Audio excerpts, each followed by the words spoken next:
कल शाम को 7:30 बजे दिल्ली की एक बहुत बड़ी मार्केट सुभाष नगर के बीचों बीच एक गाड़ी में सवार लोगों पर 3 लोग गोलीबारी करके निकल जाते हैं। वो मार्केट के बीचों बीच सड़क के बीच में जहां पे बहुत ट्रैफिक आ जा रहा था, ये 3 अनआइडेंटिफाइड लोग बंदूक लेकर आते हैं और उस गाड़ी में बैठे लोगों पर धुआंधार फायरिंग करते हैं। वो धुआंधार फायरिंग करने के बाद मार्केट की भीड़ से आराम से फरार हो जाते हैं, कोई उनके पीछे भी नहीं जाता। अब आज उस घटना को 15-20 घंटे से ज्यादा हो गए हैं, लेकिन अभी भी दिल्ली पुलिस एक भी व्यक्ति को जो सड़क के बीचों बीच, बाजार के बीचों बीच गोली चलाकर, धुआंधार गोलियां चलाकर चला जाता है, उस पर कोई भी कार्रवाई नहीं है, कोई भी एक्शन नहीं है।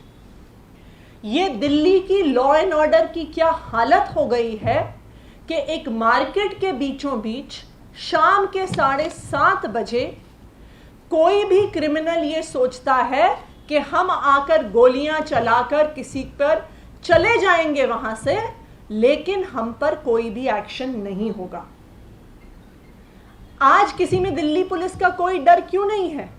क्योंकि उन्हें पता है दिल्ली पुलिस तो बहुत व्यस्त है। दिल्ली पुलिस की सारी फोर्स व्यस्त है भारतीय जनता पार्टी के गुंडों को बचाने के लिए। आप पिछले कुछ दिनों से देखिए, दिल्ली पुलिस ने इतनी फुर्ती दिखाई है जब उन्हें तेजिंदर बग्गा जी को गैर कानूनी रूप से बचाना था, तब दिल्ली पुलिस की सारी फोर्स सड़क पर उतर जाती है। तब दिल्ली पुलिस की सारी फोर्स गाड़ियों में बैठकर जेम्स बॉन्ड की तरह कुरुक्षेत्र पहुंच जाती है भारतीय जनता पार्टी के गुंडों को बचाने के लिए। लेकिन दिल्ली के लोगों के खिलाफ खुलेआम क्राइम होते हैं, लेकिन दिल्ली पुलिस दिल्ली के आम इंसान को सिक्योरिटी नहीं दे पाती, क्योंकि उन्हें भारतीय जनता पार्टी के गुंडों को बचाने के बाद समय बचे तब तो वो दिल्ली के आम लोगों की सुरक्षा करें। और जो कल का वाकया हुआ है, ये कोई एक इकलौता वाकया नहीं है। आप पिछले 10 दिन के अखबार उठा के देखिए तो समझ में आ जाता है कि दिल्ली के लॉ एंड ऑर्डर की क्या स्थिति है। अभी 6 मई को ही नरेला इलाके में एक 15 साल की लड़की के साथ गैंग रेप हुआ। 27 अप्रैल को वसंत कुंज इलाके में एक 45 साल की महिला का मर्डर हो जाता है। 24 अप्रैल को नरेला के इलाके में एक मजदूर की जली हुई बॉडी मिलती है। 22 अप्रैल को एक महिला को अपने बच्चों के सामने चाकू लगा के मार दिया जाता है।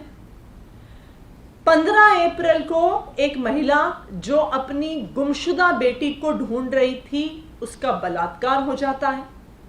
14 अप्रैल को एक 55 साल के आदमी की कमला मार्केट में खुलेआम चाकू मारकर हत्या हो जाती है। ये पिछले सिर्फ 15 दिन के न्यूज़पेपर से मैं दिल्ली की क्राइम की घटनाएं पढ़ के सुना रही हूं। अगर आप डेटा देखने जाइएगा तो ये पता चलेगा कि पूरे देश में जो सारी मेट्रो सिटीज हैं, उसमें सबसे ज्यादा क्राइम के केसेस दिल्ली में रिपोर्ट होते हैं। पूरे भारत में 19 मेट्रो सिटीज हैं, लेकिन उन 19 मेट्रो सिटीज में से सारे जो रेप केसेस आते हैं, उसमें से 40% रेप के केस सिर्फ दिल्ली से आते हैं। 25% मर्डर के केस सिर्फ दिल्ली से आते हैं। यहां तक कि 2021 में 5,500 से ज्यादा हीनस क्राइम्स दिल्ली में रिपोर्ट हुए, किसी भी मेट्रो सिटी से ज्यादा। ये है दिल्ली पुलिस का रिपोर्ट कार्ड। तो एक तरफ दिल्ली के आम आदमी के पास कोई सुरक्षा व्यवस्था नहीं है, दिल्ली के आम इंसान के साथ मर्डर होता है, रेप होता है, किडनैपिंग होती है, गोलियां चलती हैं, चक्कू चलते हैं। लेकिन भारतीय जनता पार्टी के गुंडों को बचाने के लिए दिल्ली पुलिस की सारी फोर्स सड़क पर उतर जाती है, हरियाणा तक चली जाती है। तो इससे यह साफ हो जाता है कि आज जो दिल्ली का आम इंसान इस लॉ एंड ऑर्डर की बिगड़ती हुई सिचुएशन से परेशान है, उसका सिर्फ एक ही कारण है, और वो है दिल्ली पुलिस जो भारतीय जनता पार्टी के गुंडों को, लफंगों को, दंगइयों को जो प्रोटेक्शन देने में बिजी है, जो बचाने में उनको व्यस्त है, उसकी वजह से भारतीय जनता पार्टी के गुंडों को, लफंगों को, दंगइयों को जो प्रोटेक्शन देने में बिजी है, जो बचाने में उनको व्यस्त है, उसकी वजह से आज दिल्ली का आम इंसान परेशान है। Thank you. मैम एक क्वेश्चन था वो तेजेंद्र बग्गा की मैम एक्सटेंड हो गई है, रिलीफ मिली है 10 तारीख तक उन्हें अरेस्ट नहीं किया जा सका, किस तरह से देख रहे हैं पुलिस? देखिए, तेजिंदर बग्गा जी को कोई रिलीफ नहीं मिला है। तेजिंदर बग्गा जी कोर्ट गए थे, जो उनके खिलाफ वारंट इशू हुआ है उस वारंट पे स्टे लेने के लिए। पंजाब पुलिस ने बहुत स्पष्ट किया कि वो रात के बीचों बीच या 10 तारीख से पहले, वैसे भी तेजिंदर बग्गा जी को हाईकोर्ट के केस से पहले, हाईकोर्ट की अपीयरेंस से पहले गिरफ्तार करने वाले नहीं थे, इसलिए इस मिडनाइट हियरिंग का कोई भी मतलब नहीं था। तो ये पंजाब की पुलिस ने कहा है कि वो हाईकोर्ट की अगली हियरिंग से पहले तेजिंदर बग्गा जी को गिरफ्तार नहीं करेंगे, और हाईकोर्ट ने जो अरेस्ट वारंट है उस पर स्टे नहीं लगाई। जो डीसीपी है उनके ऊपर एलिगेशंस लगाए हैं मजिंदर सिंह सिरसा ने कि वो ड्रग रैकेट से जुड़े हुए हैं, जो अरेस्ट करने आए थे। देखिए, सिरसा जी अब जिस भारतीय जनता पार्टी में शामिल हो गए हैं, वो तो है गुंडों की पार्टी, वो है दंगइयों की पार्टी, वो है लफंगों की पार्टी। तो वो तो चाहते ही हैं कि हर जगह दंगे हो, हर जगह लॉ एंड ऑर्डर की सिचुएशन खराब हो। तो अगर कोई पंजाब का माहौल बिगाड़ने की कोशिश करता है तो पंजाब पुलिस की जिम्मेदारी है कि तुरंत एक्शन ले, वरना कल को अगर पंजाब में दंगे हो जाते हैं, अलग अलग समुदायों के बीच में तनाव होता है, हिंसा होती है, तो कल आप ही लोग हमसे पूछेंगे कि अगर सोशल मीडिया पे कोई अलग अलग समुदायों को भड़का रहा था तो पंजाब पुलिस मूक दर्शक बन के क्यों बैठी थी? तो पंजाब पुलिस की जिम्मेदारी है कि अगर कोई भी सांप्रदायिक तनाव पैदा करने की कोशिश करे तो उस पर तुरंत एक्शन ले। मैडम, जो ये हिमाचल में जो हुआ विधानसभा के बाहर, वहाँ पर खालिस्तानी झंडे लगाए गए, उसके बाद बीजेपी ये एलिगेशन लगा रही है कि जब से पंजाब में आम आदमी पार्टी की सरकार बनी है, तब से जो खालिस्तानी जो ग्रुप्स है वो हावी हो गए। भारतीय जनता पार्टी की हिमाचल प्रदेश में सरकार है।